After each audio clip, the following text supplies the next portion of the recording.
Welcome to Gutter Trash, episode 243, Nextwave, Agents of Hate. My name is Eric.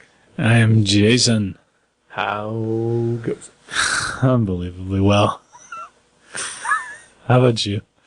Mm-hmm. Yeah. I've just been watching soap operas and scratching lottery tickets for a week. It's amazing. I wish I would have thought of this sooner. Like 22 years ago. Good night, everybody. So, how you doing? I'm alright. Yeah. Cool. Well, you have been busy sitting around in your underwear, jerking off 7 times a day. Never more than 5. That's dangerous. Been going to work early and staying late all week long. Well, if I'm not working, one of us has to bring home the bacon. It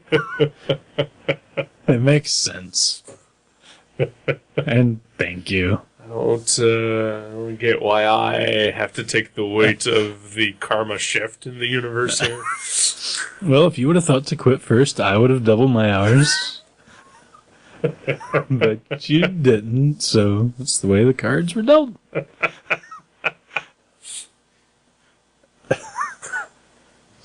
Oh, yeah. Yeah. Sorry. It's alright. But I do appreciate you working the extra shifts. Yeah, sure you do. Mm-hmm. I still had plenty of time to read comics this week, though, hey? Did you? Oh, I meant you. Oh, did I? Yeah. No? No. Did you read these? I did read these. Okay. Just all within the last 2 days. Oh, for the weekend. Yeah, that's right. That makes sense.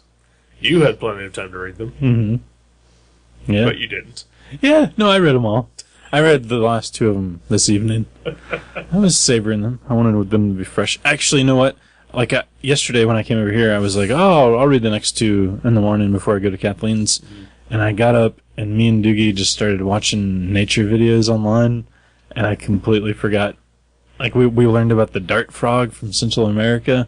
We learned about the, what's it called? The mantis shrimp, which is fucking unbelievable. The shrimp, this tiny little shrimp, can like spring forward with such velocity that it can shatter aquariums. And it's like a shrimp. It's the size of a shrimp. And they said it's equal to a .22 caliber bullet. Like, as far as like, if it went into you, like it would damage you like one. I was like, wow, it's a shrimp. And then, and what was the other one? Oh, the peacock spider. We watched its courtship dance on YouTube. Pretty impressive. So then I forgot to read Nextwave until after I went to the family reunion thing or whatever it was. Family get together. Wasn't a reunion. Sort of a reunion. So yeah, I read them. And I also read the other book that I started to pick that was by one of my friends, and you told me I wasn't allowed to pick because just in case, right. You know, it gets. It's not like I didn't dicey. say that you can never pick this book. Right. It's just that's part of a rule that we had after you. Oh yeah, it's nothing to do with that book or that artist. Yeah. It's like no friends of. You know, in case we want to give it an accurate review and like we feel like we have to pull punches, you know, which that makes sense. And it was fucking terrible. No, I'm just kidding. No, it was awesome. It's called Driftwood City. Check it out. You can actually go to driftwoodcity.com and look at it. There you go. Yeah, Jason Martin, good stuff. Anywho, yeah. So how are you? I'm fine. Yeah. So we're talking about Nextwave already? Sure. Yeah. Yeah. Yeah. I'd never read it before. Yeah. I'd heard good things about it. Had you? Yeah. Okay. From very few people. Um, Like, no actual just run-of-the-mill customers at Mavericks over the years. right. Zero. But I think It was not a top seller. it was not. Like, it wasn't supposed to be a limited series, right? It was not. No. Warren Ellis was only going to be writing the 12 issues of it. And he was going to leave it in the hands of another writer after those. And then they just decided to cancel it. Also, because it was not selling well enough to afford to pay Stuart Immonen his page rate. Ooh, okay. Yeah. Yeah, I'd imagine he's pretty competent. He probably commands a good salary, right? Oh, yeah. Yeah. You don't know what that is, that Why would I have any clue about I that? don't know. But maybe, I know you're pretty good on the internet, but maybe you've hacked into his bank account records. Yeah, Or, I don't know what any comic creators make. you know what I make? $20 a month. That is true. Silly me. I know what one comic creator makes. Sorry, Joe. But it was, 12-issue series, and 12-issue series, Warren Ellis, Stuart Immonen. the whole way through. All the way through, all 12 issues. Mostly consisting of 2-issue story arcs. Right. But they sort of have an overarching... There's an overarching thing. Right. But for the most part, each individual piece was just about 2 issues long. Which is awesome. I It's love super that. awesome. That's my... I think I said that before when we read something similar, but I love it when you can read 2 issues and get a story, but if you read, 6 issues, there's also a bigger story right. building in the background. Oh, I love Yeah, that. like comics should be. Yes. Yeah. Yeah. Comics, I firmly believe, should be 1 to 2 issue story arcs. 3 to 4 if you're going super crazy with it. Right. But you should just be able to pick up those individual issues and enjoy what you get completely and fully. But if you stick with it, then there's something greater that you're also Right. experiencing. Yeah. Exactly. It's the way it should be. And sadly, mostly is not. Yeah, and that's one of the reasons this probably didn't do well, is like, it was like, people are like, oh, 2 issues are over, and like, there's not some sort of big, summer event building up here. Right, yeah. In fact, issue 11, the cover of it, makes fun of the summer events that was currently going on. Oh, yeah, which one was it? Oh, the Civil War? Yeah. It's got the same cover design as all the Civil War crossover books had. But here it plainly states not a part of a Marvel Comics event. Yeah. And Civil War? Yeah, with a question mark. Yep. And the characters are like chewing bubble gum and holding up signs that say, "We don't care." Yeah. Please love us. And Mark Miller licks goats. Which is awesome. Yeah. Oh, yeah, this is a Marvel comic. I don't know if we mentioned that. We did not know. Yeah, because that's it's not your average Marvel comic. Yeah, it's not at all. Yeah. It is, and yeah, that is also probably why it failed, because in the long run, it's, quotes, didn't matter.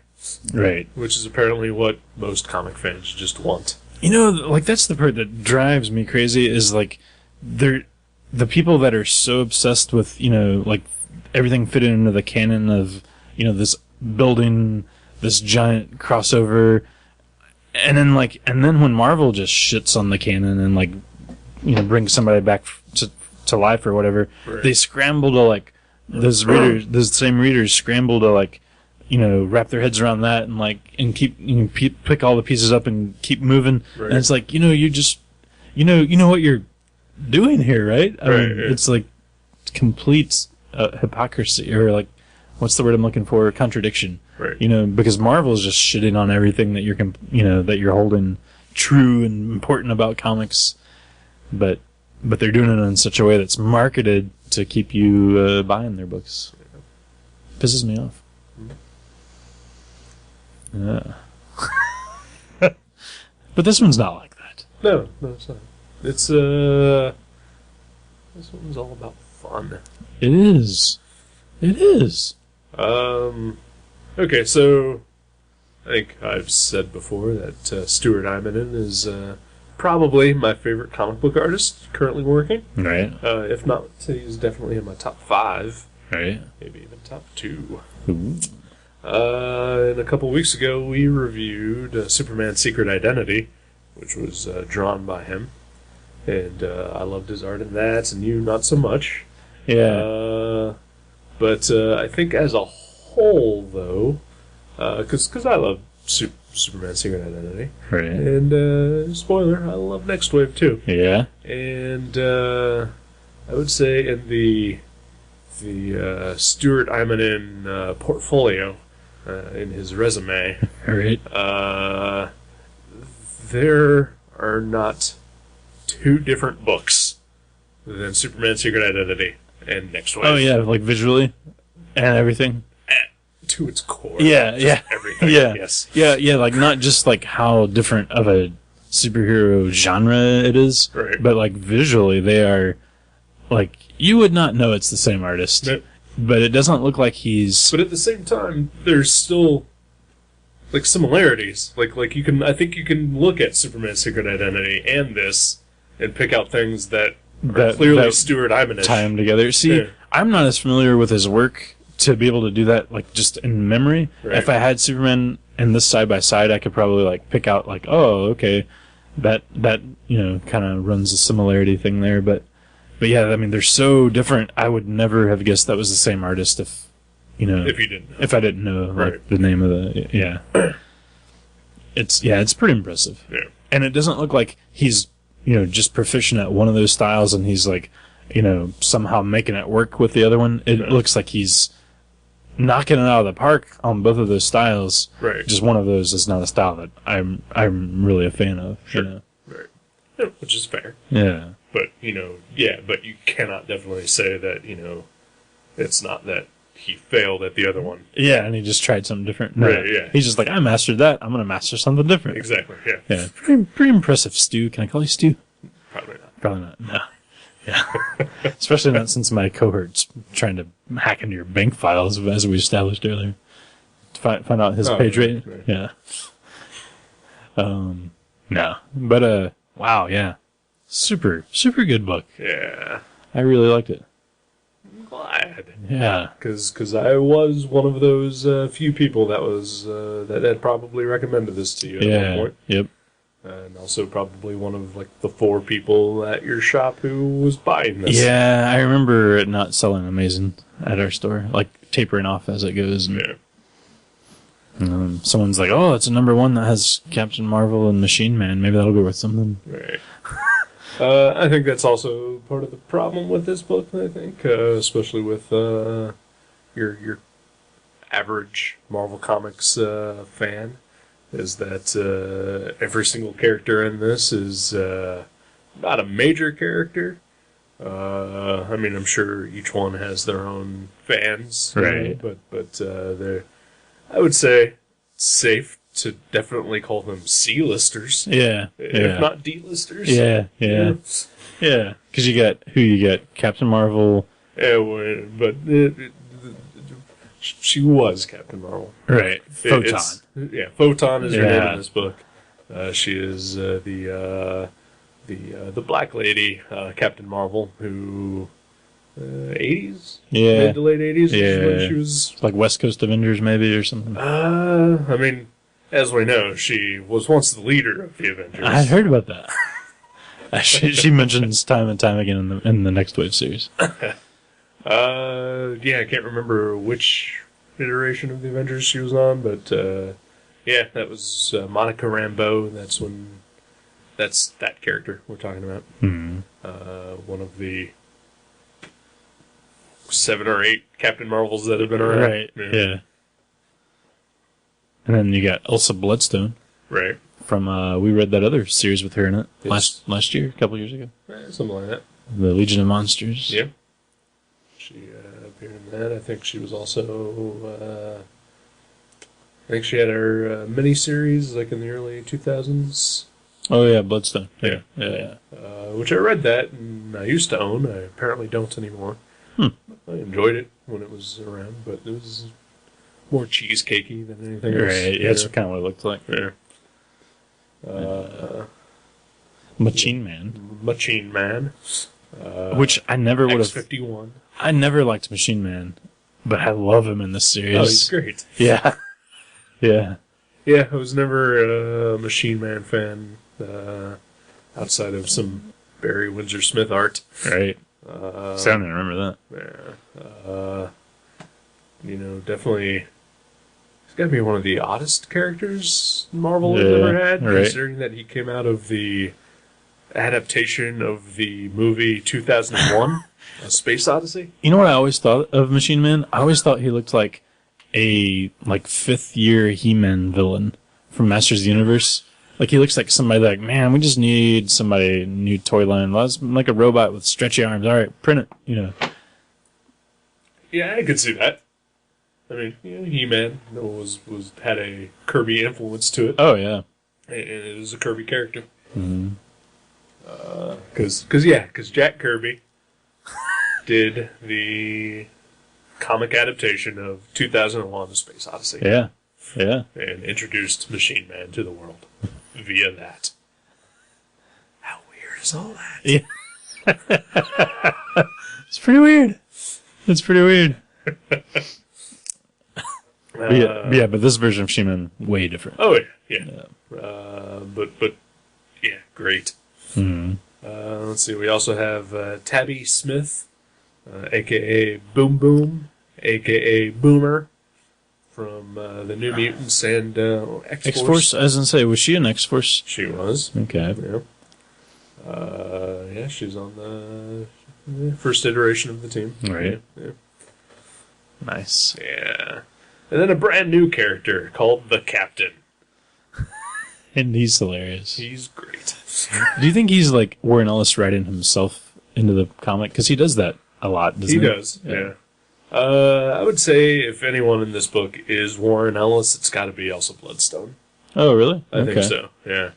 Because, I mean, she was kind of she's a British. blank slate before this, so, I think he didn't. She's British, so I think he just, that's who he was writing through in this series. But I'm sure parts of the Captain are also a little bit Warren Ellis, too. Like when he talks about Captain America sticking a bar of soap in his mouth when he curses in front of him. Right, yeah. And the fact that one of his code names at one point was probably Captain Fuck. Yeah, because it's blanked out with skulls right. when the curse words are. There's a lot of swearing in this book, but yeah, it's all skulls whenever they show up. Right. So it's up to you to guess what those swear words might be. Which is fun. Oh, yeah. I played a game where like sometimes I would try two different ones and I'd see which one I liked better. Yeah. Right, yeah. So it's like the Mad Libs sort of. Sort of, yeah. But yeah, I'm guessing the Captain was Captain Fuck. Captain Fuck, yeah. Oh, man. Maybe Captain Cunt. Captain Cunt, that's just started to say. Maybe it's Captain Cunt. Because it's alliterative like comic book heroes usually. Exactly, yeah. Huh, Captain Cunt. And then later on we get his origin, and a couple times we get his origin. We learn a little bit about him, and at one point in time he basically was every captain in the Marvel Universe that wasn't Captain America or Marvel. Right. Yeah. Until he found out some of those names had been taken or got sued, and like by a plumber, I think was one of them. Captain Ultra. Captain Ultra, yeah. So there's a lot of like, I mean, and that isn't to say there isn't a shitload of action in this book. It's almost all action. There's tons of action, but there's a lot of like that sort of awesome behind the scenes superhero interplay, like that the Tick made so important to fans of superheroes that were getting bored with superheroes. Right. But there's a lot of both in this book. I think there's even one issue towards the end where there's like 6 double splash pages in a row. Yep. Which was amazing. It was a ploy to get people to buy 6 copies of the book. So you could hang them all up. In a row. Yeah. And see the one big scene as it was supposed to be played out. And it's amazing. Just like even those scenes, they're just fighting their way through this. Is it the empty city that they're in? Yeah, state 51. Yeah, State 51. The floating city of the Beyond Corporation, formerly known as Silent, which is a terrorist group that bought out the anti-terrorist group Hate, which Nextwave works for. Right. Worked for until they discovered all this and went out on their own. Right. They were like, once they found out that this company that they worked for was actually going to be testing weapons of mass destruction all over the U.S., Right. they were like, this is not good. Let's stop them. And that's basically the whole miniseries is like, it's kind of like one giant video game of them like beating all the bosses and like getting to the main level. Yeah. Which is awesome. Yeah, it is. Yeah, so that's Nextwave. Yeah. I saw Warren Ellis once say that it is his run on the Authority, but stripping out all of the plot, all of the character development, or the emotion from those stories. And I think that's a good idea. Yeah. Like, I liked The Authority, but I think I like this better. I mean, yeah. like, other than, I will say, like, Frank Quietly and Art Adams, to me, just kind of beat out Imanen, but that's just personal opinion. Well, they're great. Yeah. But they also didn't work with Warren Ellis. Oh, they didn't? No. They were doing, what, the Mark Millar ones? Yeah. Okay. Brian Hitch and Warren Ellis were the originators of the Authority. Well, I would much rather have seen Imanen than Hitch. Yeah. Because As would I. I've never, I mean, like, he's good at what he does, but what he does is not what I like. I'm with you. No. And I would argue to say that he is really not that good at what he does. I wouldn't go that far, but I don't enjoy it. I definitely don't enjoy it. It's just too realistic, you know? I'm not a fan. Yeah. Not a fan of a Brian Hitch. Used to be, back when he was closer to aping Alan Davis, Yeah. and before he started getting super photo-referency. But, yeah, and I'd say his Authority stuff was closer to the Alan Davis type work that he was originally doing. Until he got on the Ultimates. Right, yeah. There's a really good jab at Millar and Hitch's Ultimates in this, where Bloodstone has she has like an E for Europe on her chest on a t-shirt. She's like, what do you think this E stands for? America! That was great. Because that was one of the, like, only 5 Ultimate comics I ever read, so I was like, I get that joke. Yeah. I get that reference. I also got that reference. And I enjoy anything that makes fun of the Ultimates. And Mark Millar. And Mark Millar, Yeah. Which we might talk about later. I'm not sure yet. Yeah. But, yeah. Oh, we didn't talk about General Hate? Yeah, no.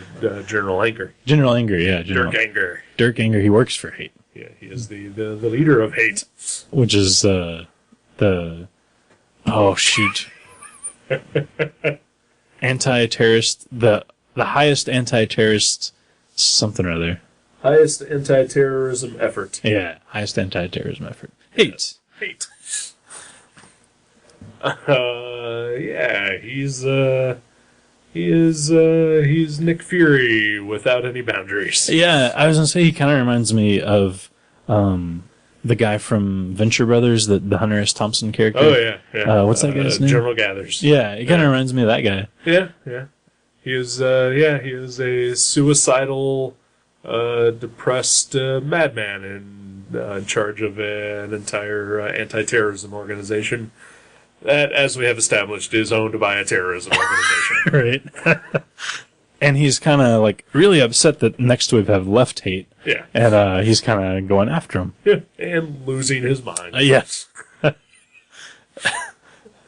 Yeah, he's wonderful. He is awesome. Yeah. Like, one of my favorite scenes is there's at one point in the story where he's vomiting into a toilet and he accidentally hits the bidet switch and it just sprays all the vomit back out on his face. So I was like, oh my gosh, that is one of the worst things I could possibly imagine happening.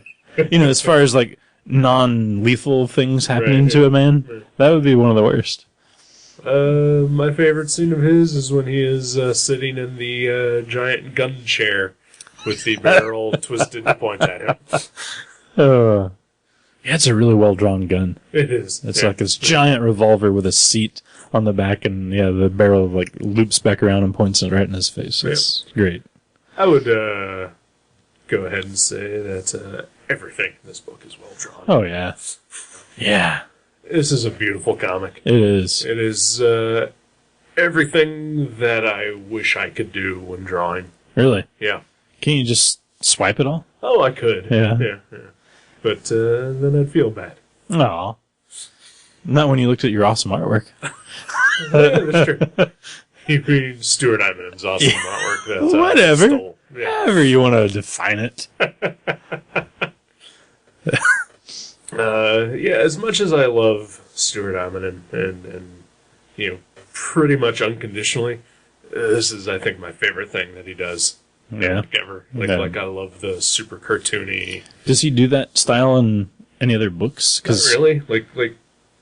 Like he's doing all new X-Men now, and it's close style, but it's more traditional superhero than this is. Right. Because, I mean, this definitely has like a super animated look to it. Oh, yeah.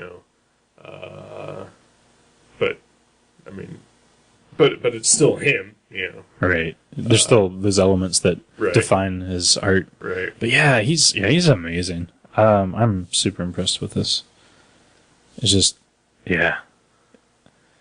Like the splash pages, to have that sort of cartoony style and to be able to rock the splash page like that is really impressive.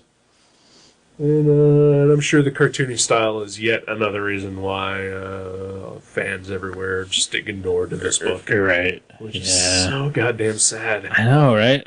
It's so weird. It's like, why can't people realize? Like they're like, man, I love my my Brian Hitch Ultimates, and they go home and they read their Charles Schultz Peanuts. It's like, you like both of those styles. What if somebody sort of melds them? What's wrong with that? I don't think that the people who love the Brian Hitch Ultimates were going home and reading the Peanuts. They probably read it in the morning when they eat breakfast. Oh, sure, but I don't think they think of it. Right. Like it's nothing to them. Right. It's more like It's a style reserved for comic strips that you ignore in the morning when you're eating your cereal. when you're half awake, right? Right, yeah. But god damn it, don't let it get near my superheroes. Yeah, your serious literature. Right, yeah. Yeah. Hey, I'm not casting judgment. Do what you want, people. No, I'm casting judgment. But just know that there's so many good things out there that you might be missing out on. I am casting judgment. And that if you are so narrow-minded that your stupid, retarded fucking superhero comics can only be super dark and gritty and realistic, fuck you and leave the hobby. Go watch fucking movies. I don't know. Right. You probably don't even enjoy the movies. I don't know. Everything has to be so realistic and, Yeah. and perfect. Just go watch The Dark Knight over and over and over again. Because it's done by real people. So that's as realistic as you can get. It's true. Right. I mean, you can't get more realistic than an actual person dressed up like Batman. I wonder sometimes if, because a lot of those artists do take photo reference. I mean, Sure. obviously. And even Stuart Iman. Oh, yeah. But then they take liberties and make it their own. Sure. Yeah. But I wonder if it was just like literally just photos of people dressed up like, Batman and Superman and Spider-Man. Like, would people buy those comics? Probably not. Yeah. I do remember, speaking of the aforementioned Mark Miller, Mm-hmm. do you remember the series 1985? 1980. Oh, yeah. That's right. Yeah. Originally supposed to be a photo comic. Really? And I think he had actually worked with someone that they shot, like actors dressed up as superheroes, and then whatever, like pages worth of story. Really? And then abandoned it. I had no idea. Oh yeah, it's still out there online. Huh. A couple weeks ago, I was actually talking about this to our friend Matt Brassfield, and we went out online and looked at them, and yeah, there's like Wow. like a page of a fat dude painted green and looking like the Hulk. Yeah. So who was it? Was it the guy that did Earth X that did that? I think it was Tommy Lee Edwards. Oh, okay. I don't know who did. I was thinking of Leon. John Paul Leon. John Paul Leon. Yeah. But when he did the comic, did he take those photos and just draw Maybe over it them? was somebody. No, I think he just drew whatever. Yeah, he his drew. own style. Yeah. Okay, that's weird. Yeah. Oh yeah. Huh. Yeah, I mean, and like even though I was suggesting that, I didn't think people would actually buy photo comics, but I feel like I feel like that's what they're basically asking the artist to do is like draw it so realistic that it's like a photograph. Right. Yeah. It's like, well, why don't you just have them take fucking photographs? You know, like all the people who, for whatever reason, love Greg Land. Right. Like. And you know, like I don't, and like you know, I realize everybody has their own opinion and it's art, but I can't understand why I don't know, the general comic buying public is unaccepting of like just all these fun styles of artwork. Like even this, like Nextwave, like I'm sure, as you mentioned earlier, a lot of people that didn't buy it, you know, it was because they were like, this is way too cartoony. Mm-hmm. That's just baffling to me.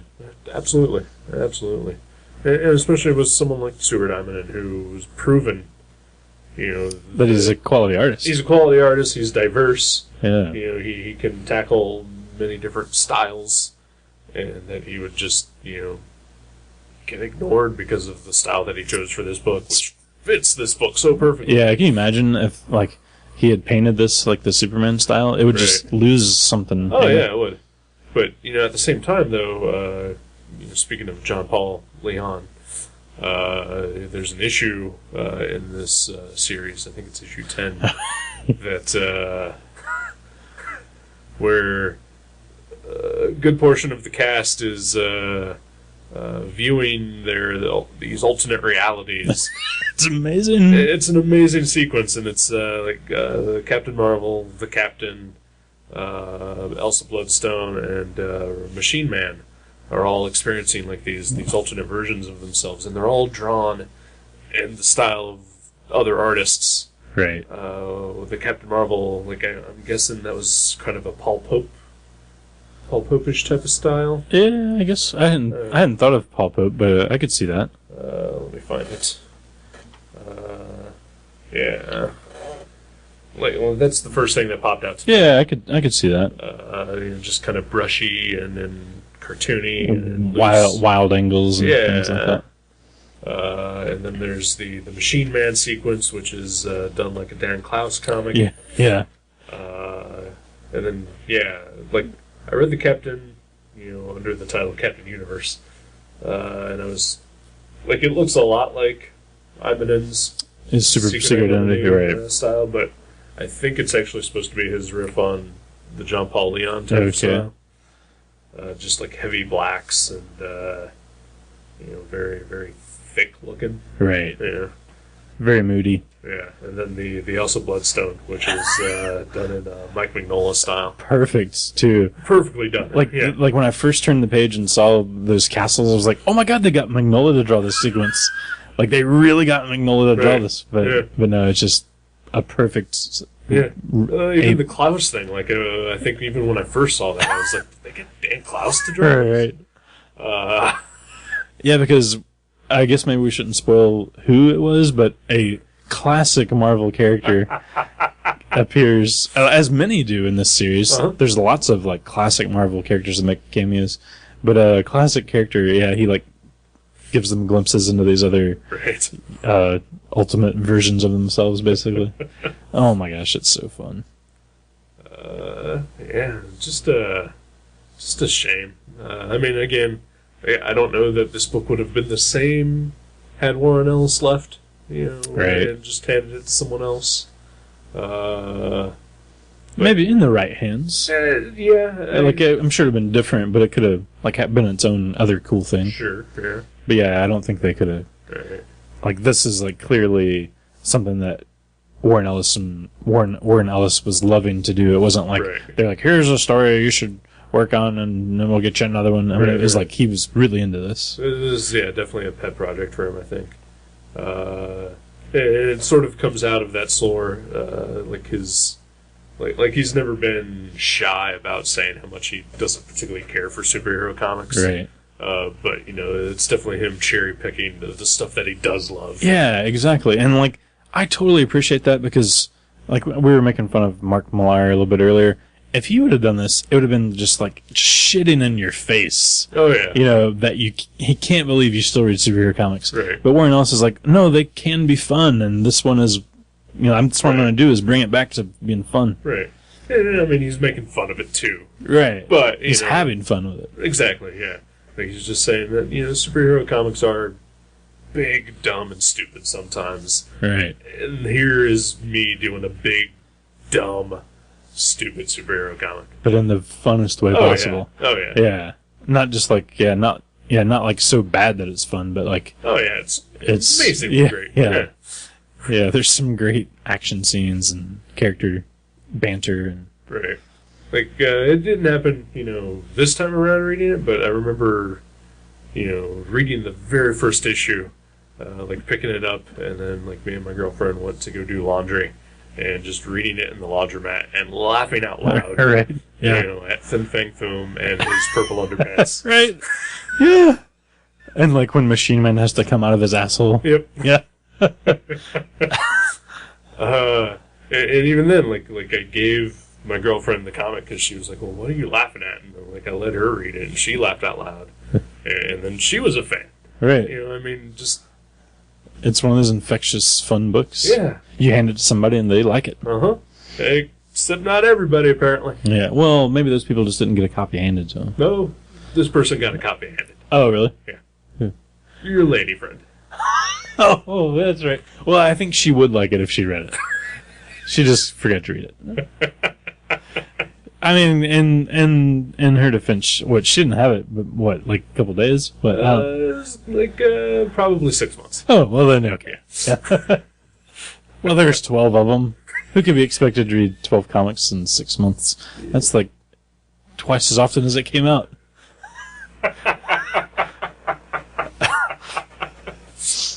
Oh, man. Yeah. Awesome. It was awesome.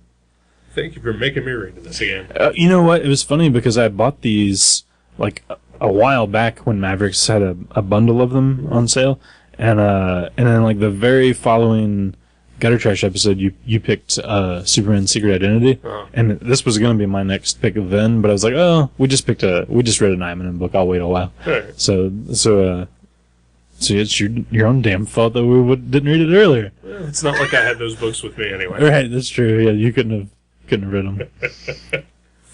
But yeah, I was really impressed with it. And next week, when it's on my eBay account, you should totally bid on it. Well, that's sad. I'm gonna get rid of a lot of my books. I'm gonna have it. You're having a situation right now. Yeah, I could use a little cash, a little scratch. Well, I will continue to hold on to mine, and if you ever feel like you want to reread them, I will let you borrow them. Actually, I think Kathleen wanted to borrow yours. Oh, okay. Okay, if you don't mind. I can do that. Yeah, that's no problem. Yeah, you've read them recently. Yeah. You don't need them for another year. Because we did talk about maybe having her on, assuming that she had read them. She had them for so long. Right. And then, like, we even talked about having my ex on. Cause the laundromat lady. Yeah. Yeah. Because she enjoys this book as well. She read the whole thing before. She has the 2 hardcovers, which collect the entire series, and one of them even has Stuart Immonen autograph with a little head sketch in it. Oh, cool. Yeah. That's cool. Of the captain. Nice. Yeah. Maybe it's Dirk Anger. I can't remember. Yeah. Either way, whatever. Pretty awesome. Yeah. Well, great. Nextwave. Go find a copy. Yeah. Fuckers. Yeah. It's good stuff. Yeah. Rediscover a lost classic. Mm-hmm. Yeah. I'm down with that. All right. Take a break? Sure.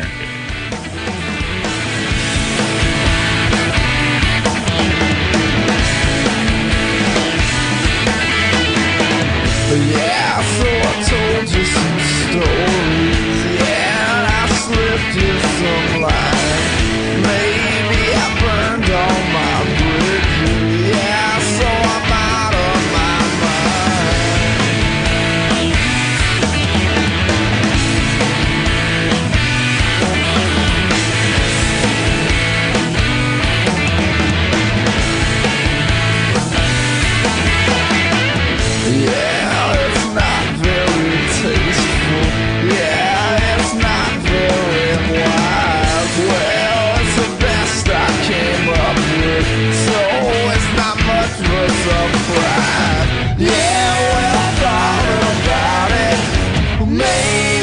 did catch my eye. So I can live without it. So that's a big surprise. Yeah, right.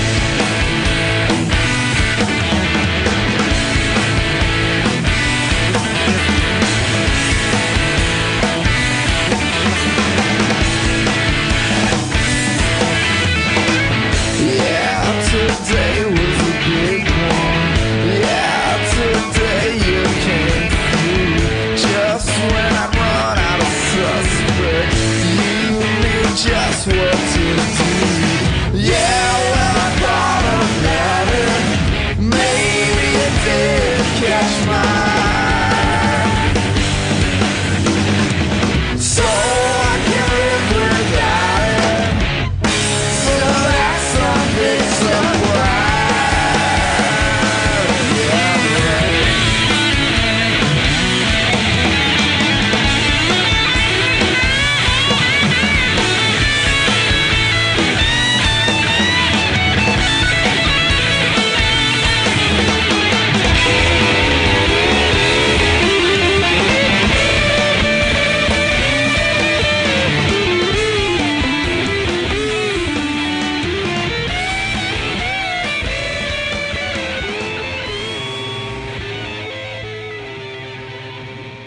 Hi, welcome back to Gutter Trash. Hello.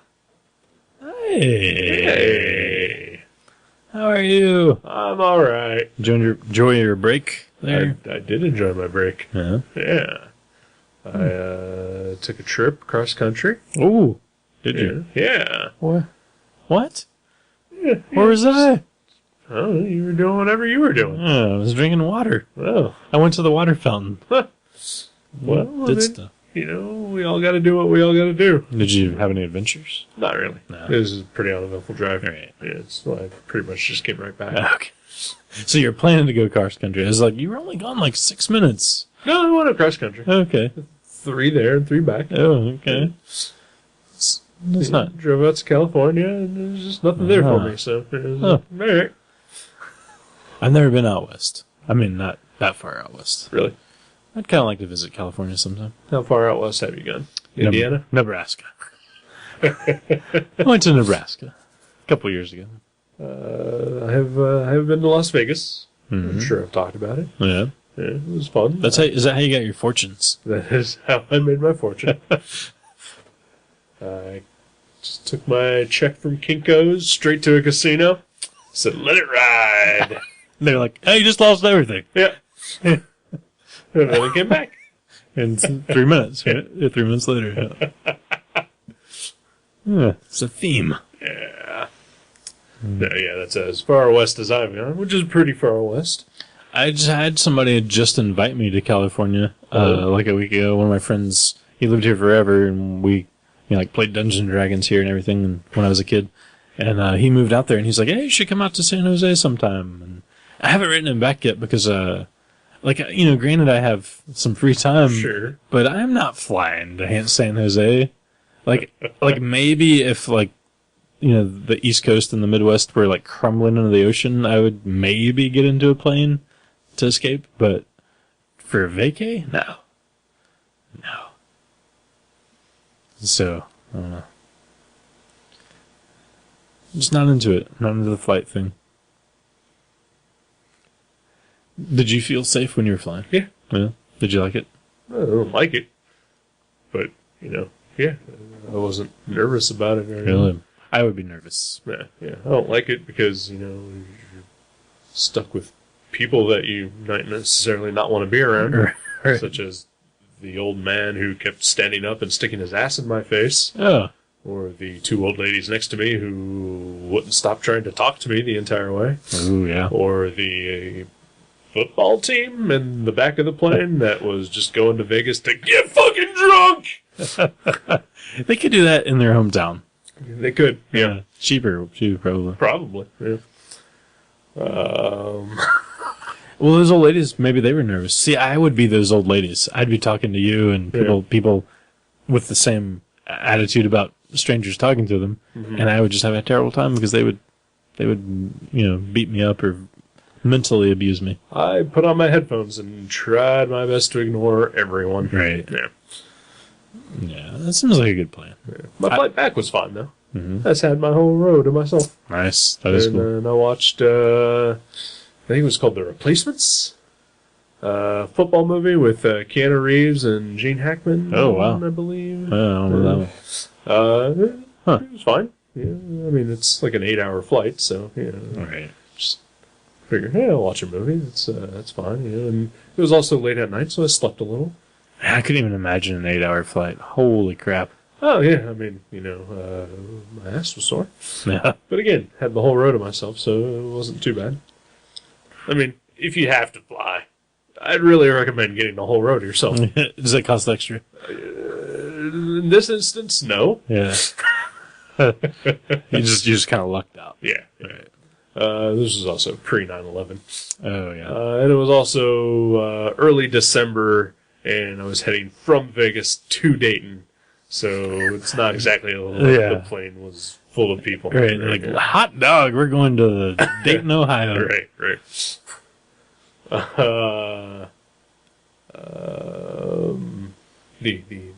Well, I wasn't really going to Dayton. I was going to Cleveland, taking a flight from Cleveland to Dayton. That was not fun. I don't recommend that at all. No. Small planes. Right. Small planes are not good. More shaky. Probably. A little shaky. Yeah. I was on the way from Dayton to Cleveland to Vegas. I was nauseated as I flew on the tiny plane. Mm-hmm, right. Mostly during the landing part. I really felt like I was going to vomit. Did not, but still was not a good feeling. I would have to be pretty tipsy when I got on the plane and for the whole ride. The big planes are fine. Mm-hmm. Like, you don't even notice really anything. Maybe your ears pop, but Right. big planes, no problem whatsoever. No. If you can make it to a trip where you only have to be on a big plane, you're going to be great. Right. Yeah. Sleep, you can read, listen to your music, whatever. Right. Go to the bathroom? They let you up for the bathroom? They do, yeah. Oh, well, okay. I mean, admittedly, I haven't flown anywhere since post 9/11, so I don't know all the new things that are around there for your safety. Right. Right.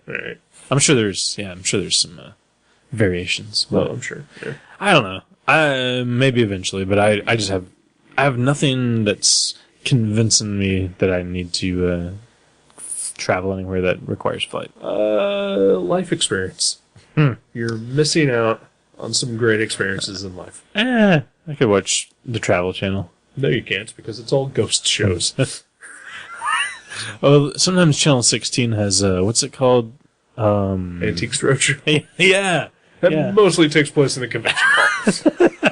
In different parts of the world. Just because the name Roadshow is in it.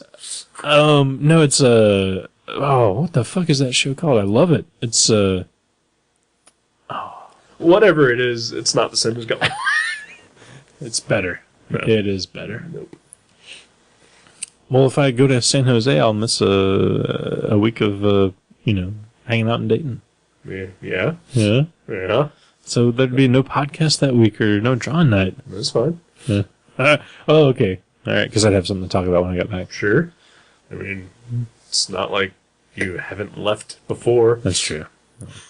Toronto, Nebraska, Chicago, wherever. You've been gone before. Right. This is just a slightly longer distance than you've been gone before. Yeah, we'll see. I doubt if I'll make I it. mean, like that. you can't do it now because you have no money or a job. This is right. I know the guy doesn't even know that. I haven't talked to him yet. So yeah. But should you get one of those eventually, But then should, take a trip that's somewhere. the irony. If you have a job, you can't leave because you have to go to work. Well, maybe you eventually find a job that lets you travel. Pays me to try out airplanes and stuff. Well, no, I don't think that job exists. But travel for business, whatever. Right.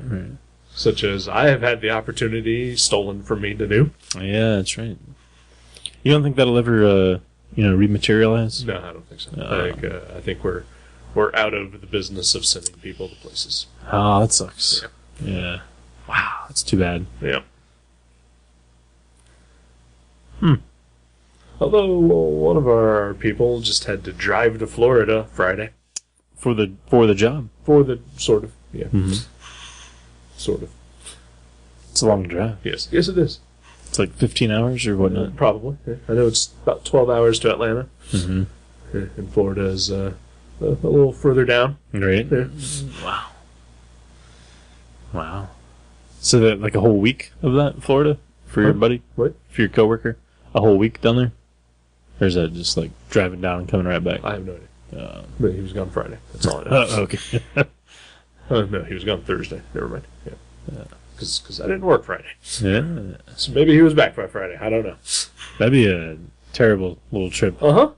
Wow. I don't even like driving to my job in one go without making some sort of stop. Right. That's like an hour. Right. Yeah. Yeah. This has been Travel Talk. Yeah. We've done some, not a lot. Globe Trekker. That's the name of that show. It just popped in my head. It's a really good show. Yeah. So, what else has been going on? Not much. Saw some movies recently. Ooh, movies are good. Yeah. Usually, at least. Sometimes they can be. Yeah. Now let's see the Riff Tracks Starship Troopers show on Thursday night with my friends Joe and Amanda. That was a lot of fun. Cool. Good movie. Sure. Yeah. I know there was a Riff Tracks taking place over here, but you've seen it before, right? Nope.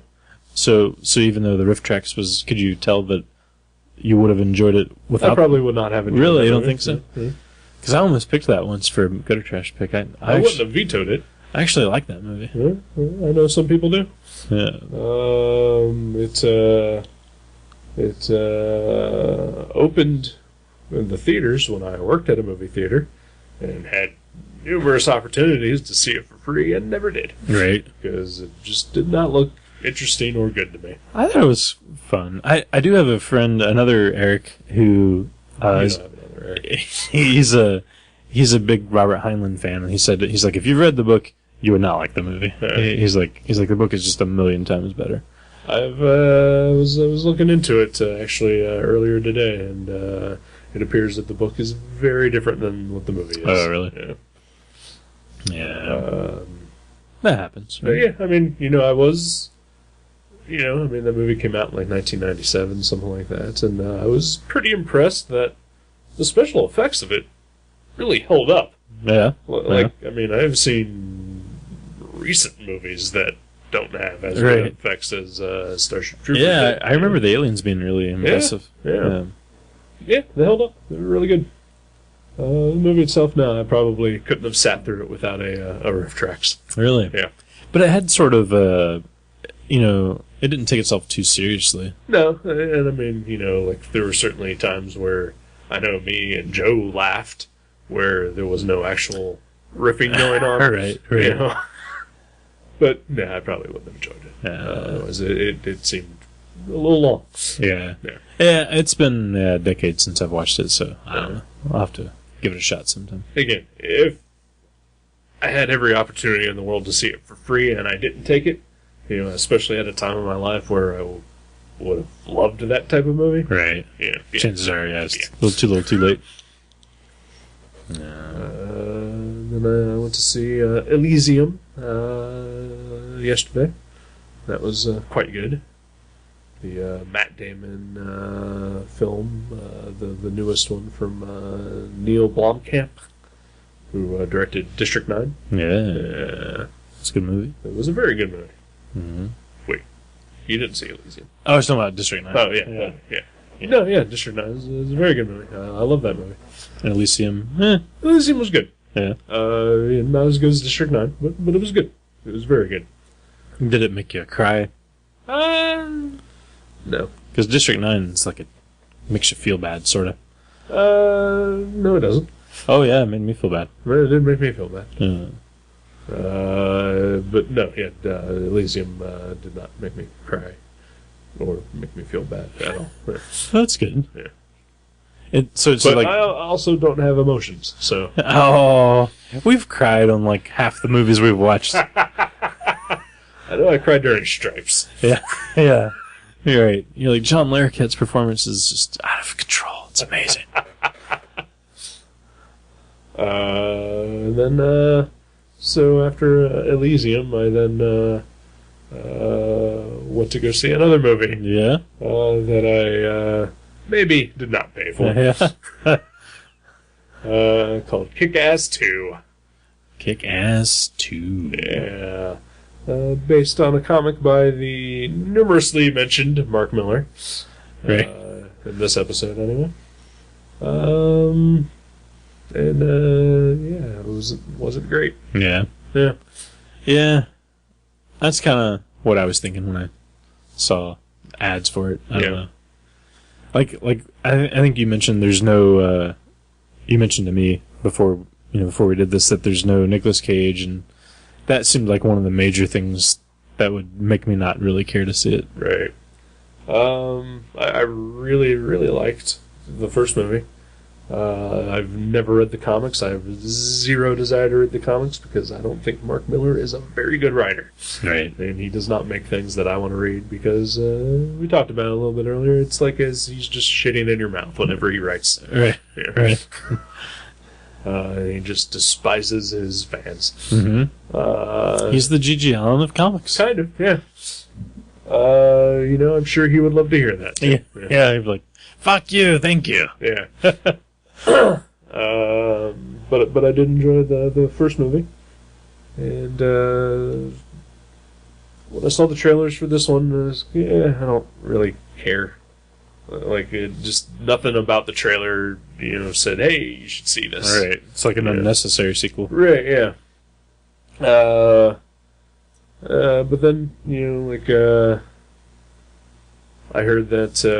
I saw just a quickie review written by a movie podcast that I enjoy, and they generally seem to have a pretty good view on some things here and there.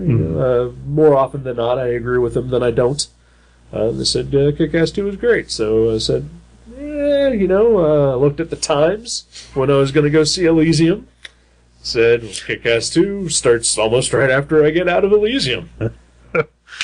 I'm just going to sneak in, not give Mark Miller any of my money. Good for you. And see this movie. And if I like it, then, bonus. And if I don't like it, then I only wasted time. Right. And I only wasted time. Yeah, see? Yeah. So what happens if you did really like it? Would you go see it again and pay money? I'd buy it on Blu-ray. Okay, well, yeah. Well, that's fair. Yeah. I think that's fair.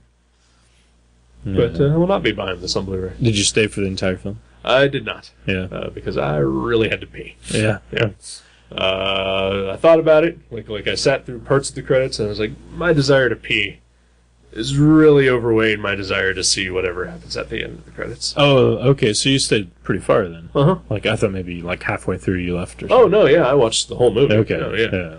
I don't leave movies. I mean, if it's bad and you're by yourself. Yeah, but it wasn't terrible. Yeah, okay. It wasn't insultingly bad. Right. It was just mediocre. Right. Just entirely mediocre. Yeah. Yeah. And also, I don't leave bad movies either. Right. Except Spawn. I left that. Good for you. Yeah.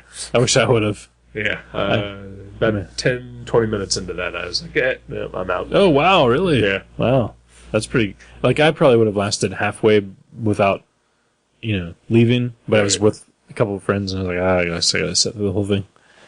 I sat through The Crow 2, and then, like, a day later, a friend I was hanging out with said that he wanted to go see it, and I was like, all right. I didn't like the movie, but sure, I'll sit through again just to hang out with my friends. And, like, 30 minutes in, he looked at me, he's like, you want to leave? I was like, fuck yeah. He should have paid for your ticket, though. It was free. Oh, okay. Yeah. Oh, that's much better. Same with Spawn, free. But, yeah, all the movies I've ever felt like walking out of were free anyway. So. All right. But no, yeah, I won't.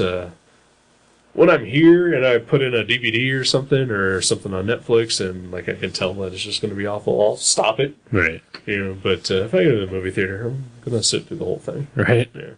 See, I don't know. Like, that's one of my things. Like, I don't know that I've left more than maybe one or two movies ever, but that's another reason I kind of like going by myself, is I don't feel like I have to sit there if I do hate it. Like, I could just, if I do hate it, I'll just leave, you know? Right.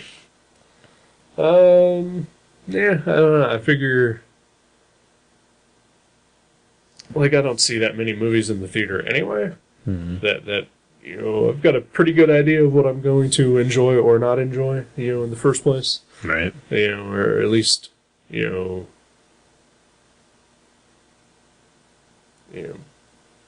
know what I want to see in the theater and what I don't want to see in the theater. Right. And, I'll know that, I'll sit through the whole thing, even if it does wind up being a bad movie. Right. Like The Lone Ranger is a movie I probably should have walked out of. Right.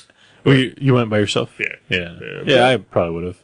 But I would have, but no, I stayed through the whole thing. Mm-hmm. Yeah. If I would have rented The Lone Ranger, I probably would have just turned it off. Yeah. Right. Yeah. Put it in the old Bela Lugosi movie. Right. Yeah. Well, probably not. Yeah. What? It's Halloween. No, it's not. I've seen Halloween stuff everywhere me and Kathleen have went in the last week. I've seen Halloween stuff for sale. I'm like, really? Already? Yeah. I mean, I guess it is only 2.5 months away. Right. Or 2 months away. Oh my gosh. It's like almost the end of August. Yeah. That's crazy. It is the end of August. That's what I'm saying. It's only 2 months, not 2.5. Well, like the other day, I was driving with my coworker, and we passed by a Halloween store, and he's like, "Already?" And my ex-girlfriend worked at one for a while. Mm-hmm. When at one point she lost her job and immediately found a part-time gig. What? That's crazy. Yeah. And yeah, she wound up getting this job at the Halloween store. They're not open, but they're putting together the store in August okay. That to makes be sense. open by September, Mm-hmm. so that people can, So they're only open for like 2 months, basically. Yeah. I think they stay open like a week into November just for clearance. Right. Get rid of all their stock. Yeah. What do they do the rest of the year? It's just an empty store. Wow. Although I think there is a permanent Halloween store open in Centerville. Oh, really? Yeah. Cool. Took over where I believe H.H. Gregg used to be. Really? Yeah. So is it like Foy's where they sell all kinds of party stuff too? I think so, yeah. Yeah, I was gonna say, how could you sustain, like, unless you lived in maybe, I don't know, like a huge city where people were always doing costume parties and stuff. You know? Right. But in Dayton, it doesn't seem like a Halloween store could last all year. Boys has Yeah. existed for decades. That's true. They do all kinds of party stuff and weird novelties. And You never know when you might need a costume. it's true. That movie I shot, we needed a costume, so I went to Foy's and I rented one. Yeah. Yeah. One of my friends ran a 12-mile marathon a couple weeks ago, and she dressed like a skunk when she did it. So that was pretty cool. Why? Because her theory is, in life, if there's ever an option where you can wear a costume to something and you don't, then you've chosen correctly. I don't think so. If you saw the pictures, it was pretty funny. I don't care. I don't support it. I'll email them to you. Don't support it. I don't even support wearing costumes on Halloween. Oh, so wait a minute, but if a kid came to your door dressed I in would like kick it jeans down the steps. on Halloween? Uh-huh. If he had jeans and a t-shirt on, Uh-huh. it'd be the same as if he was dressed like Pikachu. Uh-huh. Huh. I don't want them on my steps at all. Well, what if you're at a house where someone is passing out candy? Wouldn't be there at all. I usually go to a bookstore and hide on Halloween. That's right. I remember you did that last year. Yeah. See, I've been doing it every year for like 6 years. I love passing candy out to Halloween kids. Yeah, fuck kids. Get their own goddamn candy. That's what grocery stores are for. You never got Halloween candy when you were a kid? Oh, sure. See? Well, then you're giving back. No. You're giving back. Aw. Because Halloween's I'm a grown-up now. Fuck them. It's your tradition. I don't have kids of my own. I don't give a shit.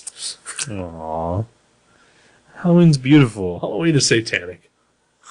But you should like it even more. You heathen. Did you go to church today? I did. Oh, okay. 4 times. Well, good for you. Good for you. Oh, I'm looking forward to Halloween myself. I'm going to carve some pumpkins. You want to carve a pumpkin with me? Nope. No. It's dirty. It's gross. You're just I can't believe... I figured after you were talking about how fun Nextwave was that you were a fun-loving dude. You should just be reading Ultimates and Kick-Ass. It should be. No, yeah. Carving pumpkins is gross. It's so much fun, though. No, it's not. Oh. It is work, and it is gross. It's rewarding. No, it's not. Oh. Because then it rots like a day later. Yeah, but it looks cool as it rots because, like, there's that face and it's, like, falling apart and melting and it's like a horror movie. Oh. I'd rather just watch a horror movie. You can do that, too. You put the pumpkin out with a candle in it and then you go in and watch the horror movie. Or I can just watch a horror movie without having to do any of the work of carving a pumpkin. Right. Any of the messy, sticky, gross work. It is a little messy. It is a little gross sometimes, but I love it. I look forward to it. Last year, I had to carve by myself because no one would carve a pumpkin with me. Because it's terrible. I'm making Kathleen do it with me this year. I hope she finds an excuse to leave you.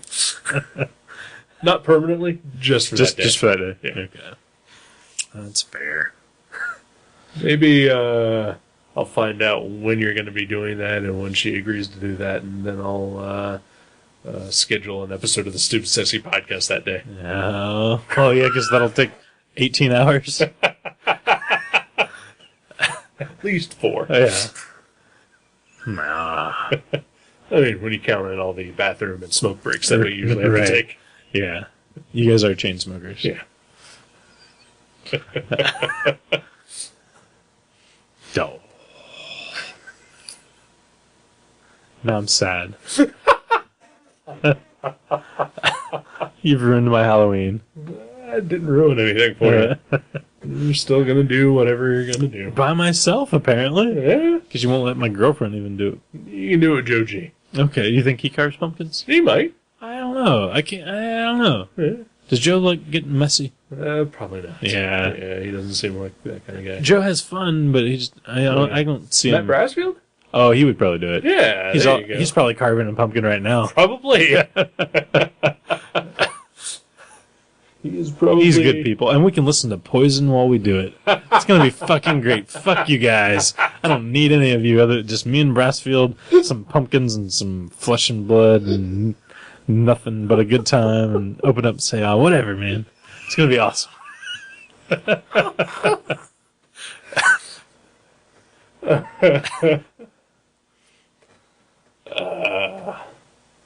I'm totally down to do our Halloween episodes again later this year. Oh yeah, okay, Yeah. that's something. Can we bring our pumpkins, our jack-o'-lanterns on as guests? No. Me and Brassfield. We can carve them while we do the show. Not happening. That would be Not amazing.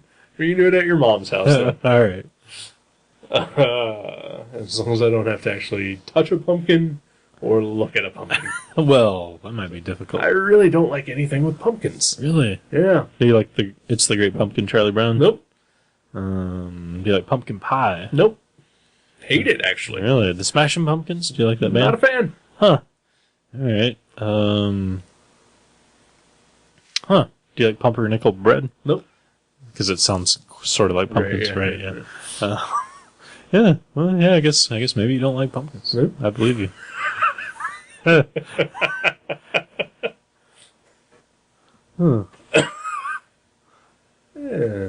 So I did my radio interview this past week. You did. Yeah. On the radio. I was on the radio. That was fun. Yeah. Yeah. I enjoyed that. Your voice being broadcast to more than 3 people at once. Right. Yeah. Wow. What was that like? Well, you know what it was like. Oh, yeah. But I forget already. Yeah. It was fun.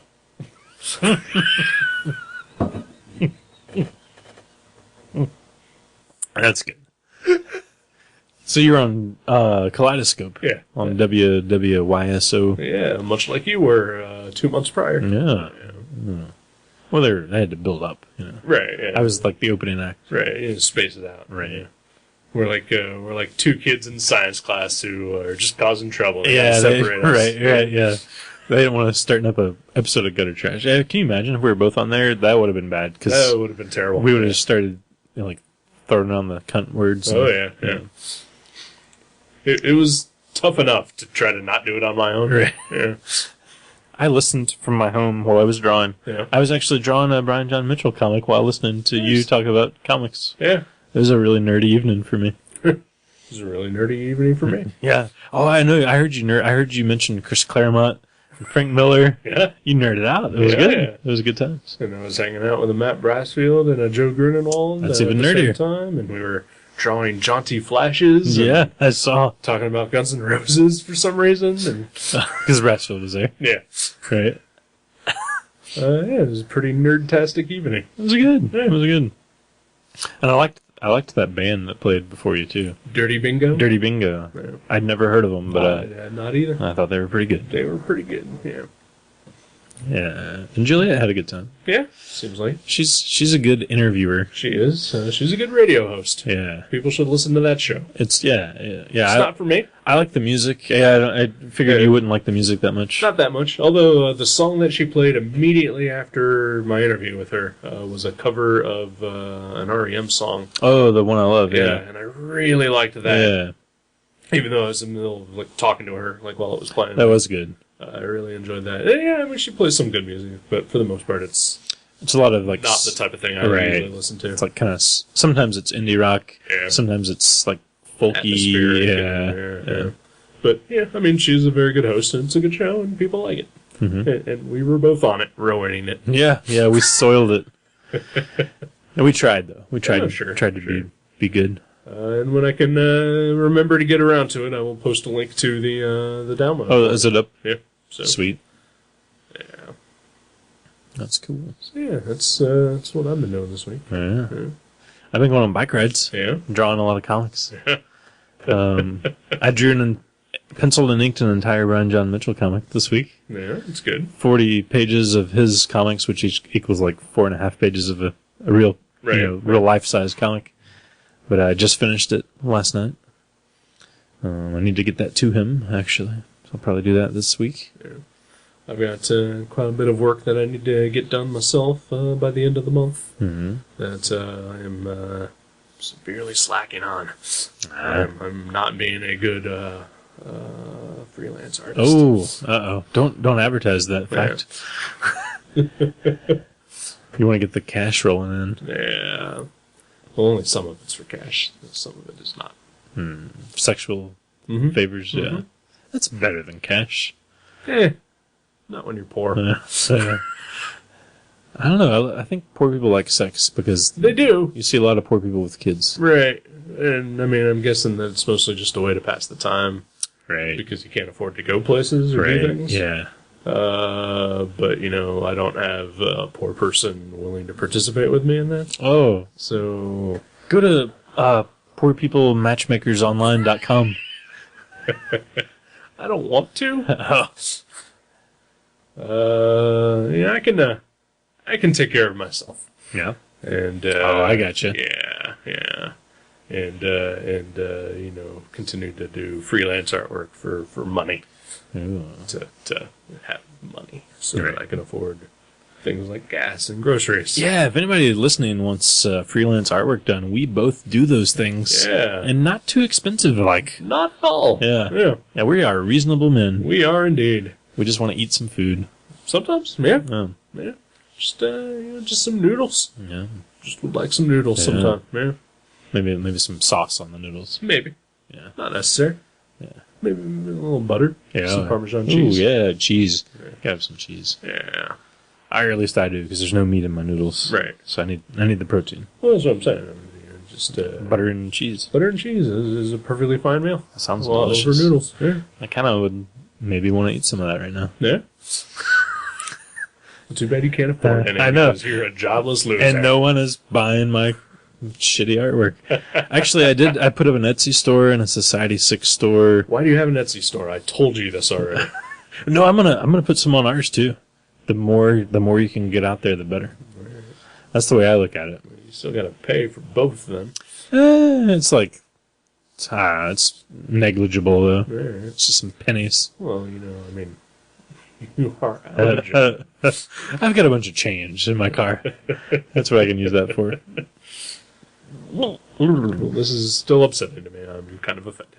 Oh, about what? About you apparently starting your own Etsy store, even though I started an Etsy store so that we could both put our stuff up there. We were both going to put our stuff up there. Well, I didn't know how to do it at home on yours. Well, I was at home. You weren't at my house. There's pumpkins all over my house. You won't come over. Oh. No, I just put my comics on there. I was gonna try to put some prints on the one that we have, the Gutter Trash one. It's for comics too. Oh, can I put my comics on there? Mm-hmm. Sweet. Well, let's do it. Okay. Yeah, help support us. Yeah. We like food. Yeah, we do indeed. I enjoy traveling to my job. Mm. I don't initially do that at all. Right. But I need to travel to my job. Right. And I need gas for that. Yeah. Lots of gas. Or you could just send gallons of gas. Would you draw for gas? I would draw for gas. Yeah. I would take on some commissions for like a full tank of gas. Wow. Yeah, that's cool. Yeah. I think that might be more fun for people. Yeah, maybe. Yeah. Of course, it's more work. They have to go get the gas, get a container. Bring it to me. I think it's illegal to mail Pump it for gas. me. You Oh, can't, yeah. They always ask if there's gas in there. And Right. And I mean, they would have to actually like put it in my car because I can't have gas accidentally spilling on my hands. Right. Those are your drawing hands. Exactly. Your money makers, as you call them. Right. So yeah, it's just send us money. Yeah. It's easier for everybody. Probably easier. Right? PayPal. Yeah. Well, I have to take a pee break really badly. So why don't we just wrap up this show? Okay. And you tell me what movie you are picking for us to watch. I am picking a movie that I'd never heard of before this morning, but I found that online and I want to watch it. It's called, I'm sure you've heard of it. It's called Appaloosa. I have heard of it. It's a Western. Yeah. I've not heard anything good about it. Really? Ever. Really? Yeah. Maybe we can be the first to say something good about it. Try, I guess. Yeah. Yeah.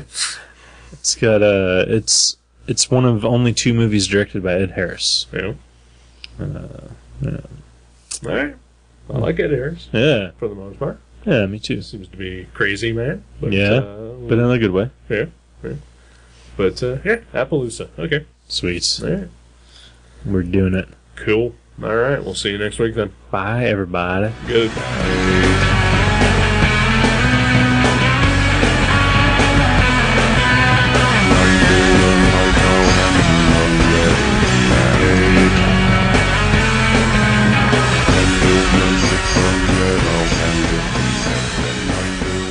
Thank you for listening to Gutter Trash. You can subscribe to the show from guttertrash.net or from iTunes and leave us a review.